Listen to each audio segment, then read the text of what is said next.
Jag tycker det är bra att han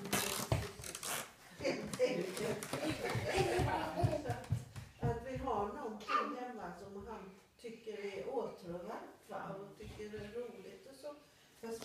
Bravo! Han var faktiskt på doktorn då. Och för så här satt ju alltid och hoppade och så. Men sen tröttnade han på det efter en liten stund. Och då kom han, om det var sant som Sten skulle gå. Frank, inte rita där på pappret. Du får rita på pappret. Då skulle jag förklara för Ante det här med blodsocker. Så jag satt länge och pratade om det här med blodsocker och vad man gjorde. Och